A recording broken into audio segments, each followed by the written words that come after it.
Nuevamente, hermanos, bienvenidos a nuestra iglesia Luz y Esperanza. Cuando nosotros empezamos a hablar de la segunda venida del Señor, rápidamente nuestras mentes empiezan a proyectar en algo futurista, ¿no? Empezamos a recordar algunas películas que hemos visto, cómo será el fin del mundo, si habrá una helada como algunas películas han mostrado, o vendrá un meteorito que terminará destruyendo por ahí, y empezamos a imaginarnos tantas cosas que tienen que suceder, terremotos, pestes, hambres, entre tantas cosas que el Señor dijo que iban a suceder antes de que Él viniera. Y a veces nos da una cierta curiosidad, ¿no? Por ahí algunos tal vez se podrían preguntar, ¿y cuándo sucederá? ¿Cuándo va a venir el Señor? Algunos quisieran saber la fecha exacta para poder estar preparados y de esa manera poder estar bien con el Señor. Algunos se preguntan si será en la noche, será en la mañana, y si es en la noche, dicen, tendré que hacer vigilia tal vez para poder esperarlo, y si es en la mañana, tendré que estar, ¿dónde podré estar? ¿Estaré en mi casa? ¿Estaré lejos? Surgen muchísimas preguntas. También el hablar de la segunda venida del Señor ha hecho que muchísimos hombres, por tratar de interpretar, por tratar de entender la fecha exacta, cuándo va a suceder este evento, han terminado abriendo muchísimas sectas. La gran mayoría de sectas que nosotros conocemos, todas tuvieron su inicio cuando uno de sus que fundaron esa iglesia terminaron buscando en las Escrituras el poder interpretar cuándo el Señor iba a venir. Algunos todavía habían dado fechas, habían dicho que en el año 1914 iba a venir. Nunca vino el Señor en esa fecha, pero dijeron que había venido de una manera espiritual. Otros han dicho que ya vino y que ha dado ahora un libro, ¿no? El libro del Mormón, en el cual el Señor ha dado una nueva interpretación para que nosotros podamos entender. Y así han surgido cada secta por tratar de entender cómo son los últimos tiempos. Y se han topado con la grata sorpresa de que el Señor no ha venido, porque nosotros no sabemos cuándo exactamente va a venir. La Biblia no nos dice la fecha exacta cuando el Señor va a venir, pero lo cierto es que nos dice que Él va a volver. Nosotros confiamos en que Cristo va a volver otra vez. No sabemos en qué momento pasará. Y mientras eso pasa, mientras esperamos la venida del Señor, el cristiano tiene esperanza en el Señor de que Él cumplirá su palabra. Y esta venida del Señor, cuando nosotros colocamos nuestra esperanza en la venida del Señor, nos ayuda a poder afrontar el presente que estamos viviendo cada uno de nosotros.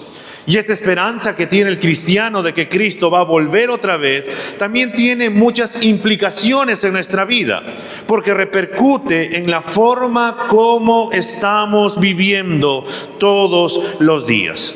Y esa manera de vivir, mientras nosotros esperamos en el Señor, también repercute porque anima a otros a tener la esperanza que nosotros tenemos en Cristo de una vida eterna en Él, una vida que trasciende más allá de la muerte. Es por eso que el cristiano puede esperar la muerte con total libertad. Si bien es algo doloroso, dices, me voy a ir, voy a partir, pero uno sabe que estará con Cristo, lo cual es muchísimo mejor. Hoy vamos a meditar en la primera epístola a los tesalonicenses, en el capítulo 4 de los versículos del 13 al 18, y vamos a ver juntos que la venida del Señor Jesús nos da esperanza.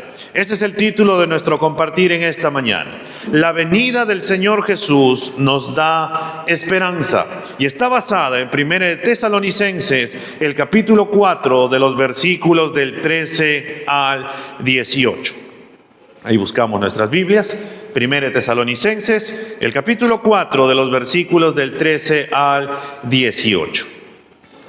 La palabra del Señor nos dice: pero no queremos, hermanos, que ignoren acerca de los que duermen, para que no se entristezcan como lo hacen los demás que no tienen esperanza.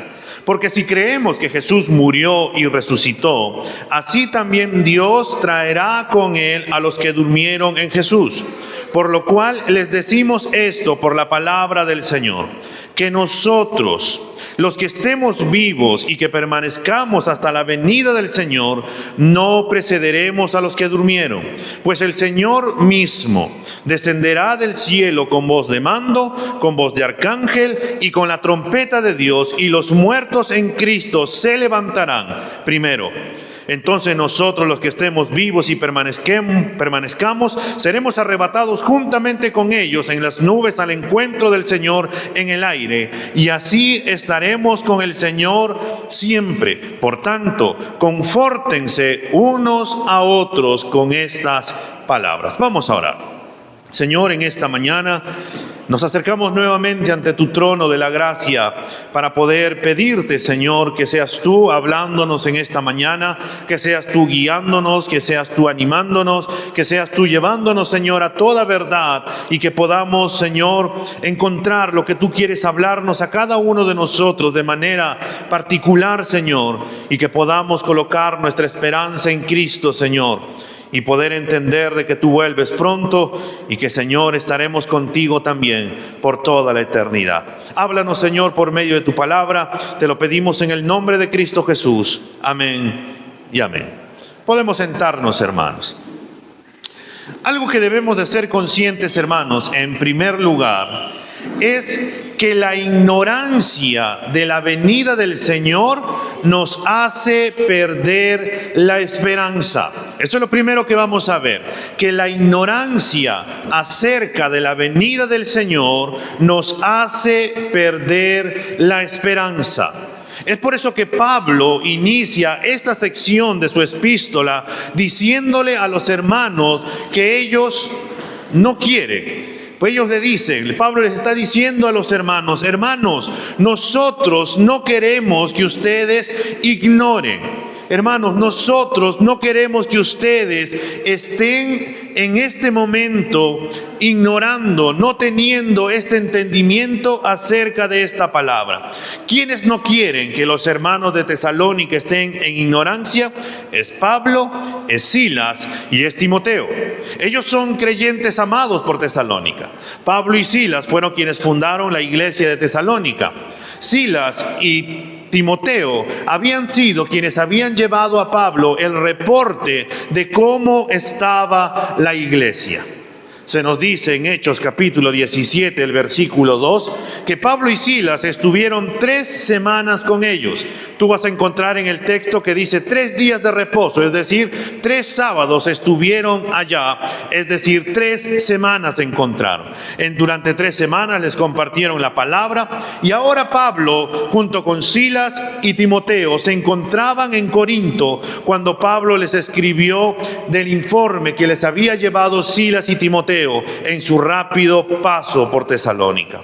Ellos están preocupados por los hermanos, porque ellos tienen un problema. El problema es el desconocimiento de algo en particular. Los hermanos de Tesalónica tienen preguntas. Ellos están confundidos por lo que les está pasando en su vida. Ellos están preocupados porque están confundidos también con sus familiares, por lo que les está pasando a ellos. También están confundidos porque han venido falsos maestros que se han infiltrado en la iglesia. Estos falsos maestros estaban enseñando de una manera que no era correcta. Estos falsos maestros estaban enseñando y diciendo que el Señor ya había venido. Estaban diciendo que Cristo ya había venido y que los hermanos habían terminado perdiéndose la segunda venida del Señor. Este desconocimiento, esta duda que ellos tenían, ha llevado a que ellos estén tristes, a que ellos estén angustiados. Y esto nos lleva, hermanos, a que nosotros debemos de darnos cuenta que el desconocimiento de las promesas del Señor nos llevará a actuar como el mundo lo hace. Nos llevará a angustiarnos, nos llevará a preocuparnos, nos llevará a entristecernos como aquellos que no tienen esperanza. Esto es lo que ocurre cuando hay el desconocimiento de la palabra del Señor. Esto es lo que ocurre cuando hay el desconocimiento de una verdad espiritual. que nos lleva a actuar como el mundo, a estar angustiados, preocuparnos, afanarnos, entristecernos, como aquellos que no tienen esperanza. Por eso el apóstol Pablo les escribe para que ellos no estén en esa posición, ya que solo la verdad de la palabra de Dios, hermanos, nos puede traer libertad, nos puede traer consuelo, nos puede traer gozo, nos puede traer paz, nos puede traer esperanza. Y volvamos a leer lo que dice 1 Tesalonicenses, el capítulo 4, el versículo 13. 1 Tesalonicenses 4:13 nos dice: pero no queremos, hermanos, que ignoren acerca de los que duermen, para que no se entristezcan como lo hacen los demás que no tienen esperanza. La ignorancia, el desconocimiento que tenían los hermanos era acerca de los hermanos que habían fallecido. Y por eso Pablo utiliza la palabra dormir para poder referirse a los hermanos que ya han partido, para poder referirse a los hermanos que han fallecido. Pero también vamos a toparnos en la Biblia que esta palabra dormir también se refiere. Y tenemos algunos ejemplos. Como por ejemplo, permíteme leerte rápidamente.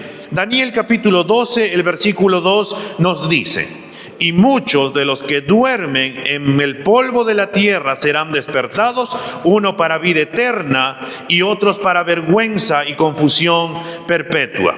En el Nuevo Testamento también el apóstol Pablo en 1 Corintios 15:6 nos dijo: después apareció a más de 500 hermanos a la vez, de los cuales muchos viven aún y otros ya duermen. Además, todos los pasajes donde la Biblia narra la muerte de los reyes del pueblo de Israel utilizan también la palabra durmió. En 1 de Reyes 2:10 encontramos: y durmió David con sus padres y fue sepultado en su ciudad. Es muy importante aclarar, hermanos, que cuando la Biblia habla de dormir, se refiere exclusivamente al aspecto corporal del hombre, no al espiritual. Porque nosotros creemos, hermanos, que cuando fallece una persona, sucede una separación entre su cuerpo y su entidad espiritual. Vayamos por un momento a Eclesiastés capítulo 12, el versículo 7, por favor. Eclesiastés capítulo 12, el versículo 7. Nos dirá: y el polvo vuelve a la tierra como era, y el espíritu vuelva a Dios que lo dio. Nosotros, hermanos, creemos que la entidad espíritu alma del hombre continúa viva, consciente, despierta y es llevada al cielo si una persona ha creído en Cristo, se ha arrepentido de sus pecados, ha hecho de Cristo su Señor y su Salvador. Pero todos aquellos que no han aceptado a Cristo, que han rechazado a Cristo, automáticamente ellos irán a un lugar separado, es decir, al infierno, porque rechazaron al Señor.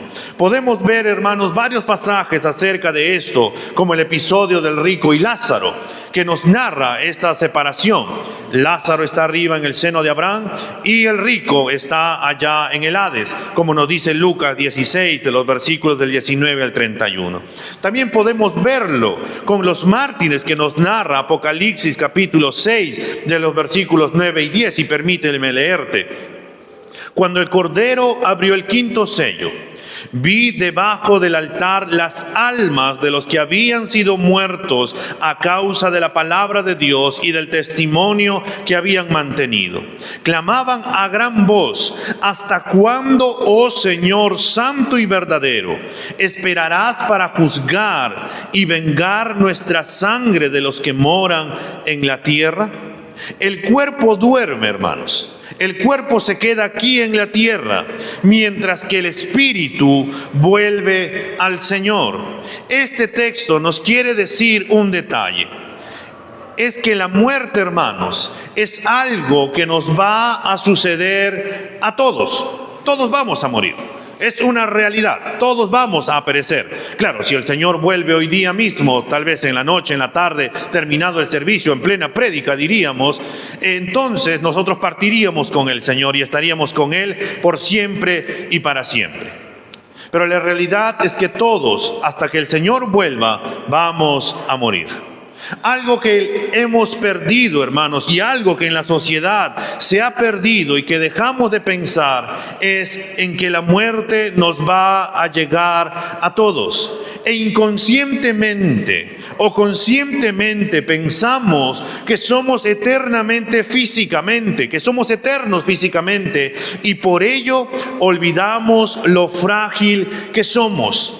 Olvidamos que nuestra vida es como la neblina, que en cualquier momento se va a disipar. Olvidamos que la muerte sucederá en la vida de cada uno de nosotros, sí o sí. Un ejemplo, hermanos, lo podemos ver en los velorios.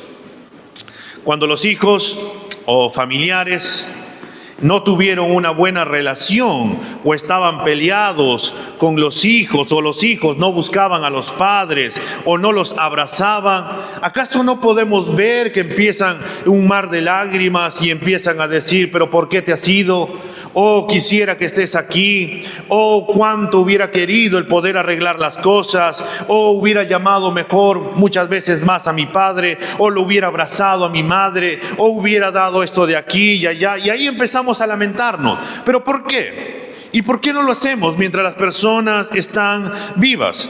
Porque olvidamos inconscientemente o tal vez consciente de que en un momento podemos partir. A veces olvidamos que todos, papá, mamá, esposa e hijos, pueden partir en cualquier momento. Una hermana decía esto: cuando yo me muera, dijo ella, no me lleven flores a mi tumba. Si de viva no me dieron flores para que yo quiera poder olerlas, entonces ¿para qué yo las quiero de muerto si no las voy a poder disfrutar? Ahí yo no quiero que me lleven las flores. Si me van a traer flores, me las traen ahora. Si me van a llamar, que me llamen ahora. Si me van a buscar, que sea ahora. Porque lo normal a veces en esta sociedad es que ahora en este tiempo se trata de hacer las cosas que no hicimos anteriormente. Hermanos, si nosotros fuéramos más conscientes de los frágiles que somos y que la muerte nos puede llegar en cualquier momento, haríamos las cosas de otra manera. Apreciaríamos lo importante y dejaríamos de lado lo efímero.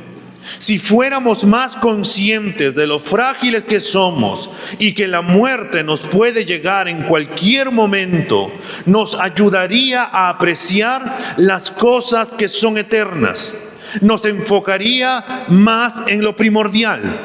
Nos ayudaría a darnos cuenta que pronto estaremos con el Señor y cómo nos vamos a presentar delante de Él. Les hacemos una pregunta, hermanos. Si hoy tuvieras que partir y hoy sabes que es tu último día, ¿qué harías? Ponte a pensar. ¿Qué harías? Tal vez por ahí dirías a los que no nos comunicamos o no visitamos constantemente a nuestros padres, uy, no, yo iría, lo visitaría. Si alguien tiene un problema con otra persona, rápidamente iría para poder solucionar las cosas porque va a querer estar bien delante del Señor. Abrazarías a tu esposa, le dirías cuánto la amas. Los esposos abrazarían a sus esposas, le darían consejos, incluso los esposos a los hijos, de cómo tienen que conducirse en ese día. Los sacarían a pasear, tendrían tiempo con ellos. Por otro lado, a sus vecinos los tratarían muy bien, compartirían tal vez lo que tienen, porque saben que es el último momento que van a poder estar. Tal vez irían y le predicarían a aquellas personas que no le han compartido la palabra, porque dicen, tal vez sea la última vez que lo vea y entonces voy a poder compartirle. Trataríamos de hacer un sinfín de cosas si supiéramos que es nuestro último día.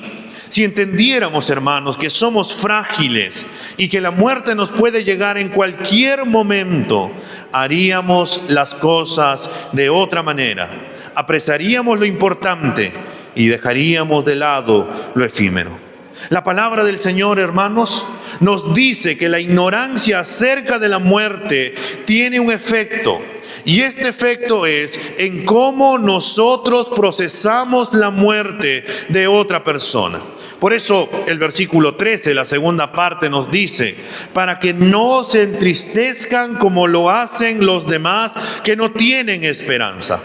lo que nos dice es que aquellos que son ignorantes acerca de la muerte van a evidenciar una forma que no refleja su confianza en el Señor. Hermanos, esto no es un llamado a renunciar al proceso de duelo. Aunque creemos firmemente en la resurrección de los muertos, la muerte de un ser querido que nos priva de su compañía nos lleva a hacer duelo. Es algo que nos duele, es algo natural, es algo que nosotros sentimos. Nosotros podemos entristecernos también ante la idea de una vida truncada, o cuando un ser querido experimenta la muerte. Es particularmente algo difícil para nosotros y nosotros debemos de respetar ese duelo. Pero también debemos de ser conscientes, hermanos, que nosotros debemos de ser como aquellos que tienen esperanza.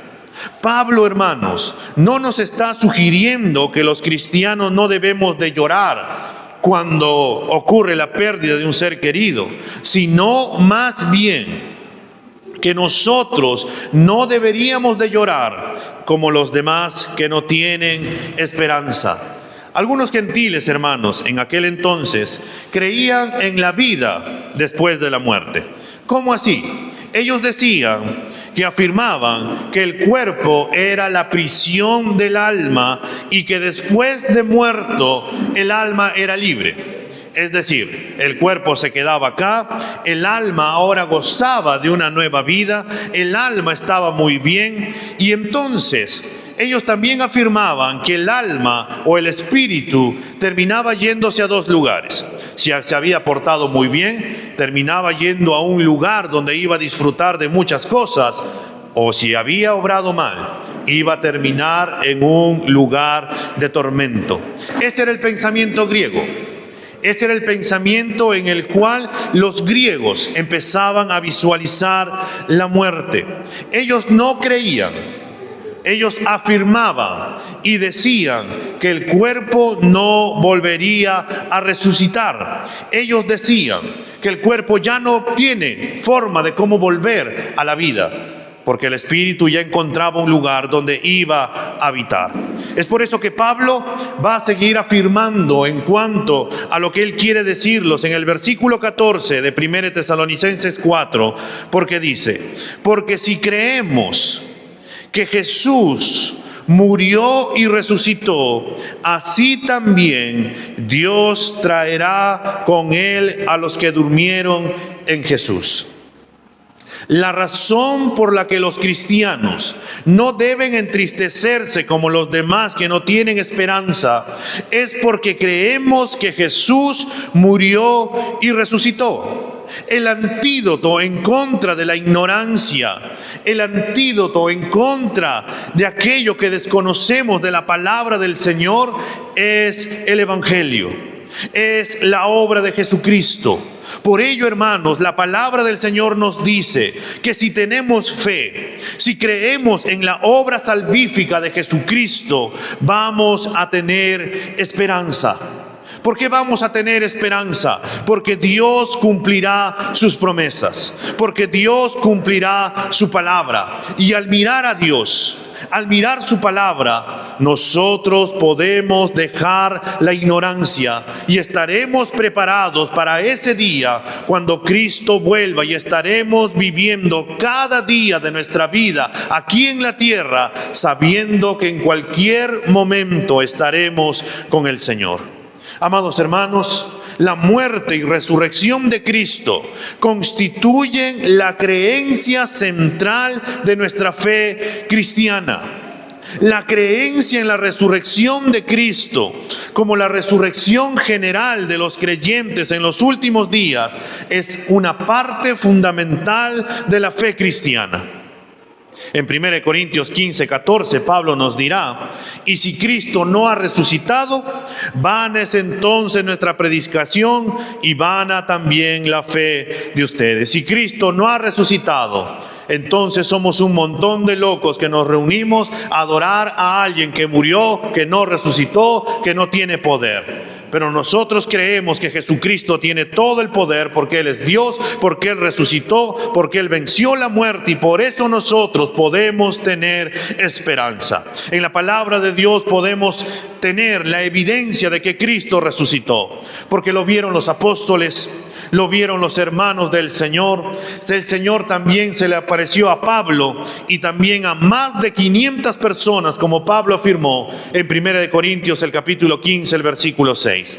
Jesucristo murió, Jesucristo resucitó conforme a las Escrituras. Es lo que nosotros creemos. Podemos confiar que así como Cristo resucitó conforme a la palabra, Él cumplirá su palabra, ya que todo lo que ha hecho lo hizo conforme a las Escrituras. Amado hermano, Dios es fiel en cumplir su palabra. Si tenemos fe en la obra de Jesucristo, entonces nosotros también debemos de creer que así como Cristo resucitó, murió, así también Dios traerá con Él a los que durmieron en Jesús.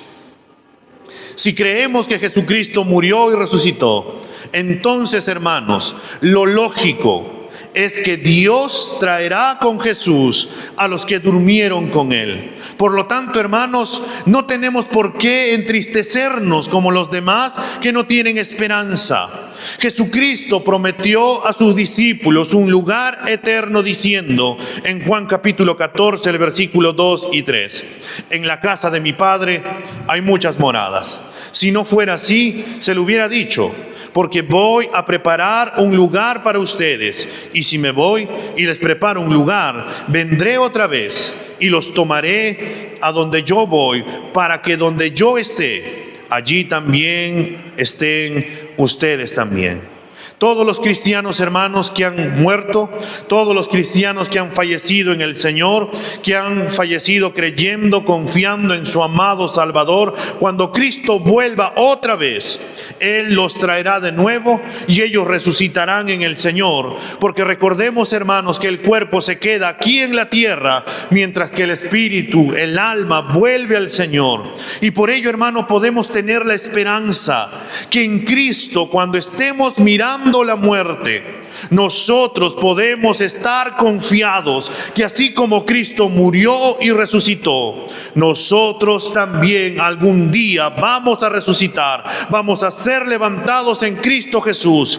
Y por ello, hermano, nosotros podemos confiar en que algún día aquellos que han partido nos han adelantado, estaremos también con Él, con ellos, por siempre y para siempre.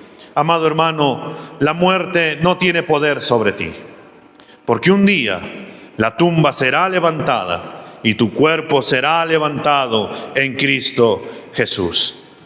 Por eso, hermanos, la ignorancia, el desconocimiento acerca de la venida del Señor nos puede quitar la esperanza. Porque vamos a estar tan preocupados y afanados en todas las cosas que suceden en este mundo y vamos a angustiarnos, afanarnos, entristecernos. Pero cuando nosotros empezamos a enfocarnos en lo que es real, es decir, de que Dios viene y va a volver en su momento. Y como les decía, si Cristo vuelve hoy mismo, todos trataríamos de vivir una vida distinta. Todos trataríamos de arreglar las cosas, todos trataríamos de estar bien con todos, todos trataríamos de portarnos tan bien para que cuando Cristo venga estemos bien con Él. Pero también tenemos que ver, hermanos, que en segundo lugar, la venida del Señor nos da esperanza. El versículo 15 de 1 Tesalonicenses 4 nos dice: por lo cual les decimos esto, por la palabra del Señor, que nosotros, los que estemos vivos y que permanezcamos hasta la venida del Señor, no precederemos a los que durmieron. Pablo les dice que es por la palabra de Dios que lo que les está diciendo, las respuestas a las preguntas, a las dudas, está en la palabra de Dios. Todo lo que nosotros necesitamos, hermanos, está en la palabra de Dios. Es por ello que nosotros nosotros debemos de meternos en ella. Es por eso que nosotros debemos de estudiarla. Es por eso que nosotros debemos de memorizarla. Es por eso que nosotros debemos de aplicarla en nuestro diario vivir. Nosotros debemos de creer que esta palabra es viva y eficaz y que es palabra de Dios, porque esta palabra sigue transformando, porque esta palabra sigue cambiando, porque esta palabra sigue salvando vidas, sigue haciendo lo que Dios le ha mandado hacer, hermanos. Por eso nos dice que nosotros que vivimos habemos quedado hasta la venida del Señor, no precederemos a los que durmieron. Pues el mismo Señor descenderá del cielo con voz de mando, con voz de arcángel, con la trompeta de Dios, y los muertos en Cristo se levantarán primero. Entonces nosotros, los que estemos vivos y que permanezcamos, seremos arrebatados juntamente con ellos en las nubes al encuentro del Señor en el aire, y así estaremos con el Señor por siempre. La preocupación que tenían los hermanos de Tesalónica, producto de que los falsos maestros habían estado diciendo que Cristo ya había venido, que ellos se habían perdido la venida del Señor, había traído consecuencias en la vida de ellos. Algunos de ellos habían dicho que si Cristo ya vino, entonces nuestros muertos ya no van a resucitar. Otros, por otro lado, decían que Cristo iba a venir mañana. Y lo que empezaron a hacer también los cristianos es que dijeron que si Cristo va a venir mañana, ¿para qué voy a trabajar? ¿Para qué voy a estudiar? ¿Para qué voy a hacer las cosas si Cristo ya viene? ¿Por qué voy a limpiar mi cuarto? ¿Para qué voy a limpiar mi casa si Cristo hoy día viene? ¿Para qué voy a lavar mi ropa si hoy día Cristo viene? No, simplemente me quedo así porque Cristo ya viene, si nada me voy a terminar llevando. El mal concepto, la ignorancia, el desconocimiento de esta verdad bíblica había llevado a que ellos tomen malas decisiones. Y esto los ha angustiado, eso los ha preocupado, y ellos también, en esta preocupación, ellos decían que entonces sus muertos estaban en desventaja porque se habían perdido la venida del Señor. El desconocimiento de esta verdad los había dejado sin esperanza y, como les dije, esto había afectado en su diario vivir. Respondiendo a esta preocupación, a esta duda que tienen los hermanos, Pablo les dice que aún Cristo no ha venido y que cuando Cristo vuelva, los hermanos que han partido, que han fallecido, que están durmiendo, no estarán en desventaja. No les vamos nosotros, si estamos vivos, a preceder a ellos, sino que vamos a estar todos juntos. Vamos a vernos igualmente beneficiados. Y por eso cuando venga el Señor, cuando el Señor vuelva, será una manifestación tan poderosa que todo el mundo lo verá. ¿Y cómo se va a dar esta manifestación? El apóstol Pablo lo dice en el versículo 16. Pues el mismo Señor descenderá del cielo con voz de mando, con voz de arcángel y con la trompeta de Dios, y los muertos en Cristo se levantarán primero. Cuando Cristo vuelva, hermanos, el Señor mismo descenderá del cielo con voz de mando. Es decir, esta palabra que tiene que ver, o que acá nos dice voz de mando, era utilizada por los comandantes. Es originalmente la orden que un oficial da con fuerte voz a sus tropas. Es el llamado del capitán de una nave dándole órdenes a sus remeros. Cuando el Señor Jesús vuelva, Él vendrá como conquistador. Él vendrá como el Rey de Reyes y Señor de Señores. Cuando Él descienda del cielo, Él mandará a los muertos en Cristo, a los creyentes en Cristo, y ellos resucitarán primero.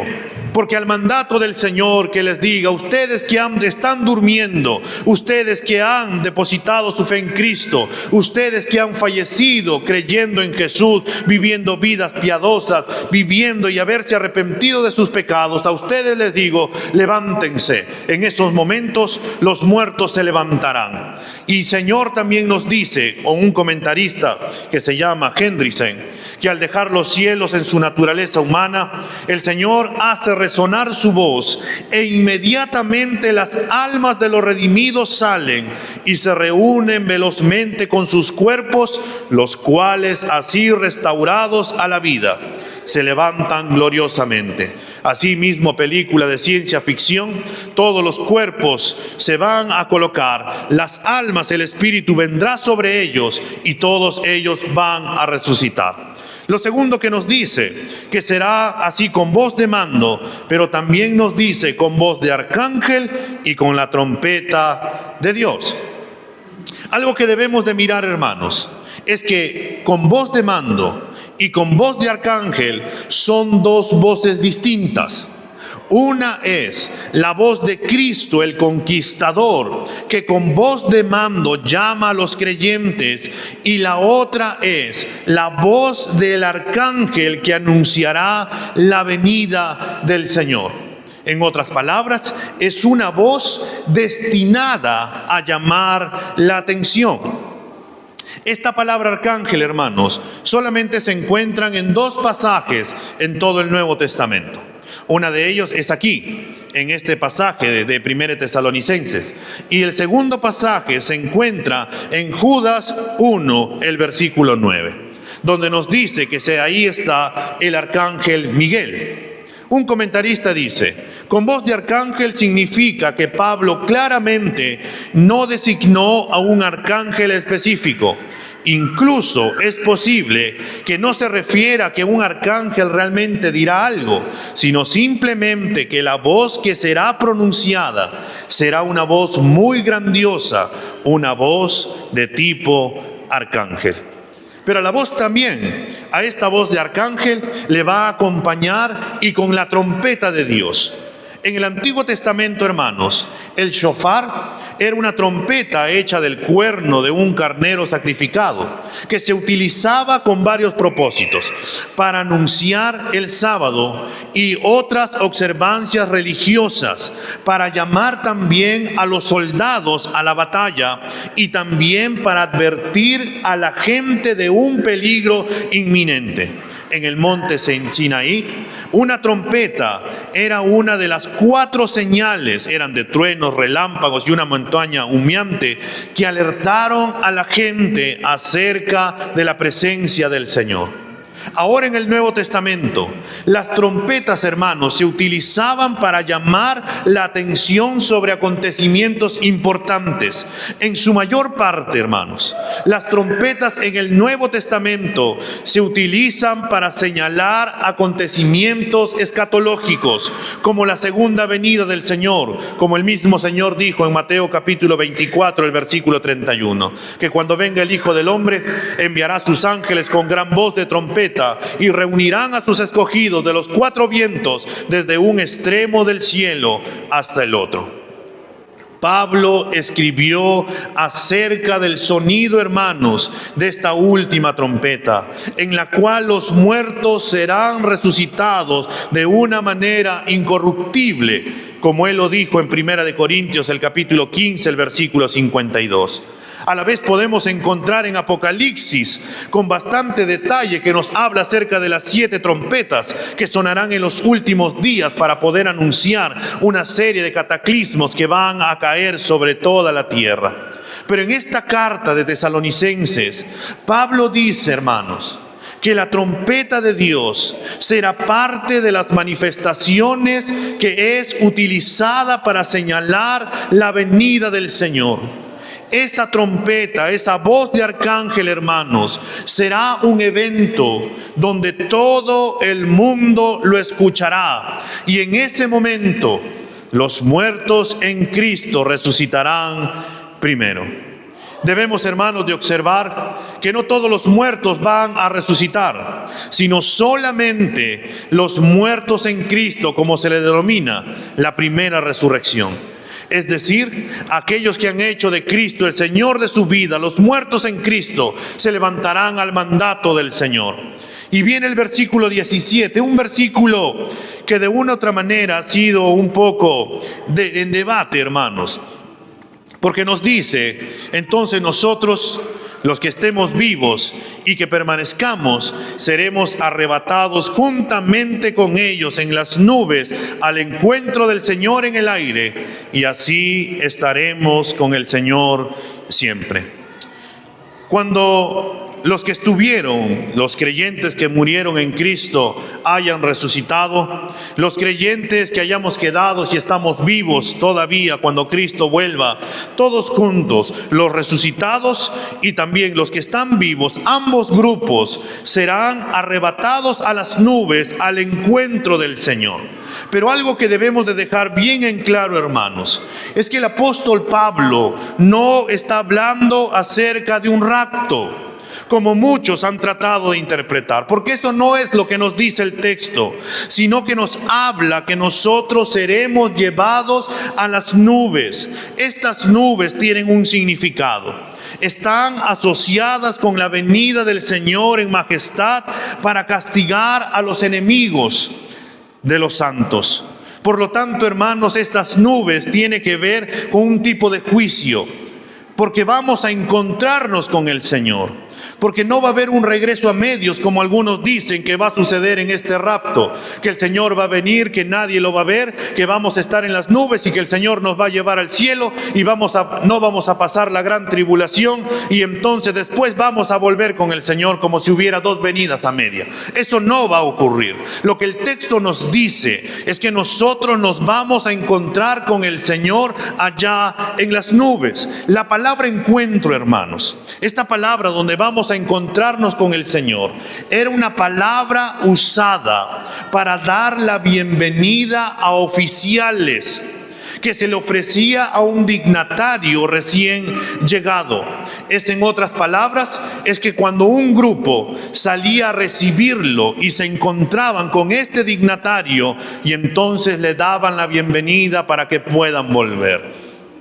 Hermanos, todos los creyentes, los que han resucitado, los que hayamos quedado en ese momento, no sabemos en qué momento pasará, si estaremos vivos o no estaremos. Lo cierto es que todos los cristianos estaremos en ese momento y nos encontraremos con el Señor en las nubes, dándole la bienvenida que Él merece, y estaremos con Él por siempre y para siempre. Cuando el Señor vuelva, hermanos, el Señor volverá a juzgar. Ya no habrá tiempo para que las personas que no han estado en Cristo, aquellas personas que le han dicho al Señor, todavía contigo no, aquellas personas que han negado a Cristo, en ese momento tratarán de buscar la salvación, pero ya no habrá tiempo, porque cuando Cristo vuelva, el Señor volverá a juzgar tanto a los vivos y también a los muertos que van a terminar resucitando. Pablo es curioso, porque Pablo termina esta sección del versículo 17 diciéndonos: y así estaremos con el Señor siempre. Ya no habrá una separación. Ya no habrá una separación entre los creyentes con Cristo. Vamos a estar con Él por toda la eternidad. Esto es lo que Él quiere enfatizar. Él quiere enfatizar que este encuentro con Cristo será marcado porque estaremos con Él por toda la eternidad. El Señor volverá otra vez y estaremos con Él por siempre y para siempre. Y cuando nos encontremos en las nubes, vendremos con Él. Y en ese momento, todo el mundo tratará de arrepentirse, pero ya no habrá opción. Charles Spurgeon dice: estaremos de tal manera con el Señor que no habrá pecado que nuble nuestra visión de Él. El entendimiento será liberado de toda la herida que el pecado ha forjado en él, y lo conoceremos así como somos conocidos. Cuando Cristo vuelva, hermanos, ya no estaremos luchando contra el pecado. Cuando Cristo vuelva, hermanos, ya no habrá más dudas. Cuando Cristo vuelva, hermanos, ya nosotros lo único que vamos a querer hacer es estar con Él por siempre y para siempre. Pero hasta que Cristo vuelva, hermanos, nosotros tenemos que prepararnos. Porque no sabemos en qué momento el Señor va a volver. Y lo que Pablo le dijo a los hermanos es porque ellos estaban andando en ignorancia.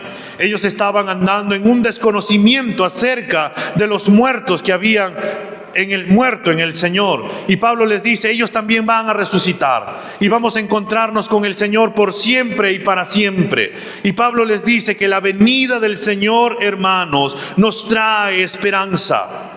Porque nos ayuda a poder vivir en el día a día, porque nos ayuda a darnos cuenta que en cualquier momento partiremos, y eso nos ayuda a fijarnos en el Señor, para poder decir no al pecado, para no centrarnos en nosotros mismos, para poder amar a los que están a nuestro alrededor, para poder hacer las cosas de la mejor manera, cosa que el Señor nos encuentre haciéndolo de una buena manera.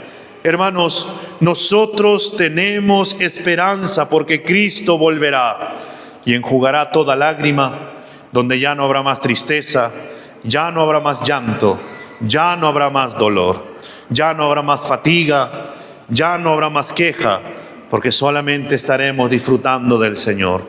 Y Pablo termina de esta manera, hermanos, y que vamos a ver en tercer lugar, que debemos de alentarnos unos a otros. El versículo 18 de este pasaje de 1 Tesalonicenses 4, Pablo le dice a la iglesia: por tanto, confórtense, aliéntense, anímense unos a otros con estas palabras. Este versículo, hermanos, recalca el interés del apóstol Pablo. Y este interés es que el consuelo de quienes están de duelo por la muerte de sus seres queridos, Pablo quiere que ellos tengan la seguridad de que sus seres queridos no han perdido nada al morir antes de la venida del Señor, porque van a resucitar, van a estar con el Señor. Pero también nos quiere decir a nosotros, hermanos, que nosotros debemos de colocar nuestra esperanza en el Señor. Nosotros sabemos que Cristo vuelve, que los muertos en Cristo resucitarán, y los que estemos en este día también vamos a estar con el Señor con un cuerpo glorificado. Por eso, hermanos, nosotros necesitamos de la palabra de Dios. Todos los creyentes necesitamos la palabra. Necesitamos la palabra para confortarnos, consolarnos, animarnos, restaurarnos, exhortarnos, para amarnos. Hay muchas cosas, hermanos, que pueden llevarnos a hacernos sentir tristes, que pueden llevarnos a sentirnos angustiados, y por momentos tal vez poder decir: quiero tirar la toalla. ¿Para qué quiero seguir esta vida si sigo sufriendo y sufriendo y sufriendo, si no tengo esperanza? Pero, hermanos, para todos nosotros que estamos en Cristo, nosotros tenemos la responsabilidad de estar unidos los unos a los otros. Debemos de poner nuestra esperanza en el Señor. Debemos de orar juntos. Debemos de crecer en el amor los unos por los otros. Hermanos, tenemos que entender que nuestra vida es una vida frágil. No sabemos en qué momento vamos a partir. Y si no sabemos en qué momento vamos a partir, entonces nosotros debemos de vivir de tal manera que cuando nos llegue ese momento de partir, podamos decir: he vivido de tal manera, he amado de tal manera, he servido de tal manera, he estado con mis hermanos de tal manera, he guiado a mi hijo de tal manera, he guiado a mi esposa, he amado a mi esposa de tal manera, he respetado a mi esposo de tal manera, he servido a mi Señor de tal manera que no tengamos nada que arrepentirnos, sino que simplemente disfrutemos de nuestro Señor. Hermanos, este mundo trata de llevarnos a la ignorancia. Este mundo trata de hacernos pensar que vamos a vivir toda una eternidad. Pero las Escrituras nos ubican y nos dicen que nosotros no sabemos en qué momento vamos a partir. Y por ello, hermano, debemos de poner nuestra esperanza en Cristo y debemos de vivir de tal manera que pueda glorificar el nombre de Cristo y pueda animar a otras personas que no tienen esperanza, porque nosotros tenemos la esperanza en Cristo de que Él volverá otra vez y estaremos con Él por siempre y para siempre. Vamos a ponernos de pie, hermanos.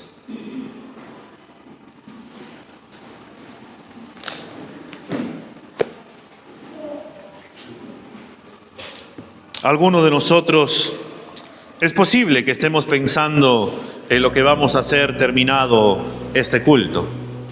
Algunos de nosotros es posible que estemos afanados pensando en qué vamos a comer o en las cosas que tenemos que hacer más tarde. Algunos están en ayuno, otros por ahí están disfrutando. ¿En qué momento van a terminar el ayuno y con qué lo van a terminar también? Pero también hay una realidad. A veces nos enfocamos en cosas efímeras y olvidamos lo importante. A los que tenemos familia, disfruta de tu familia en el Señor. A los que tenemos a nuestros padres vivos, disfruta de tus padres, abrázalos, visítalos. A los que tenemos a nuestras esposas e hijos, estemos con ellos. Y a los que todavía somos cristianos y tenemos una iglesia donde poder congregarnos, que podamos reunirnos, amarnos y tener el deseo de querer estar juntos, de querer alabar juntos, porque eso es lo que vamos a hacer por toda la eternidad, hermano.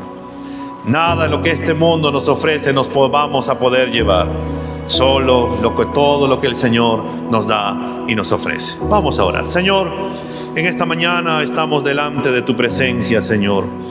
Señor, tu palabra nos enseña que tu venida nos da esperanza.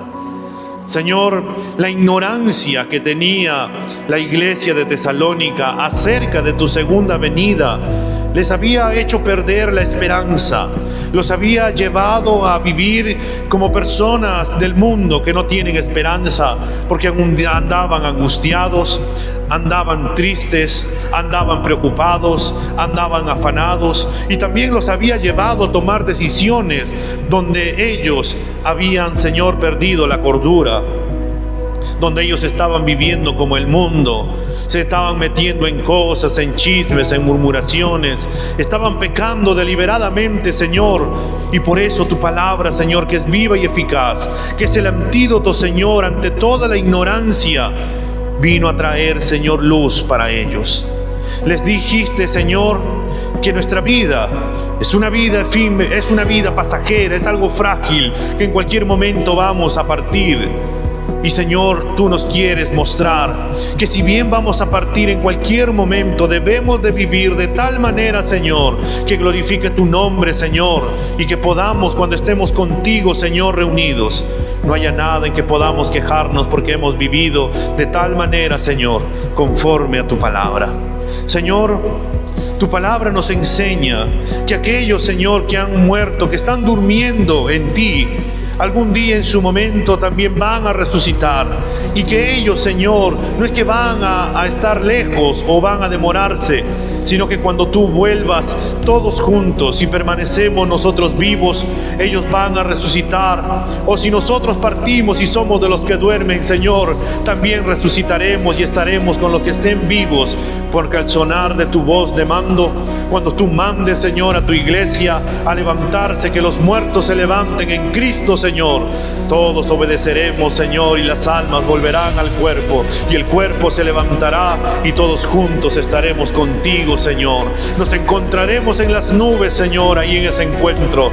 Te daremos la bienvenida más grandiosa y gloriosa, Señor, que ha existido, y todo el mundo verá que tú vuelves, Señor, pero esta vez vienes para juzgar tanto a los vivos como a los muertos, y estaremos contigo por toda la eternidad. Señor, ayúdanos a ser conscientes de que tú vuelves en cualquier momento, de que tú vienes en cualquier momento, Señor, y cómo nos vas a encontrar a nosotros.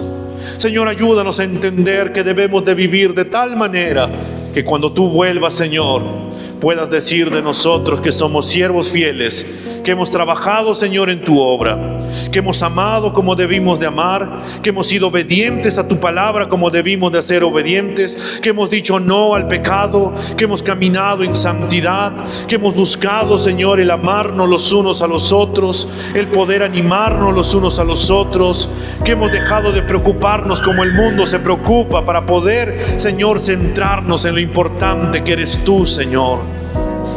Señor, concédenos de tu sabiduría, esa sabiduría que solo proviene de ti, Señor, para poder darnos cuenta también, Señor, que lo más importante y todo lo que nosotros necesitamos se encuentra en ti y en tu palabra, Señor. Y ayúdanos también a ser obedientes, Señor, a poder animarnos, a poder alentarnos, a poder consolarnos, a poder, Señor, exhortarnos, a poder, Señor, estar juntos los unos a los otros, y juntos, Señor, podamos llegar a la meta cuando tú vuelvas, Padre bueno.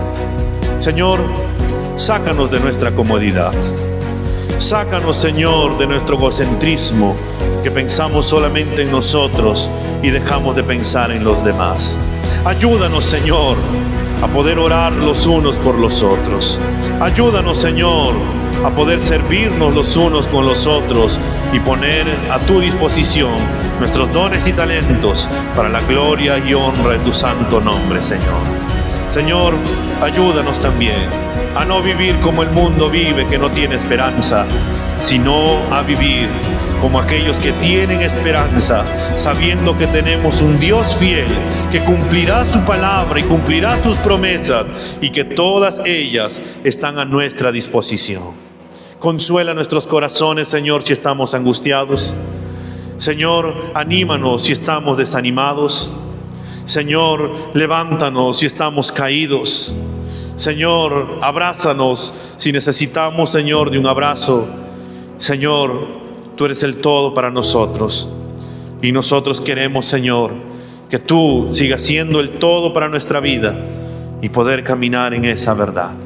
Gracias, Señor, por este tiempo. Gracias por tu palabra. Que siga siendo, Señor, y haga lo que tú has determinado hacer en la vida de cada uno de nosotros. En Cristo Jesús, Señor, te damos las gracias. Amén y amén.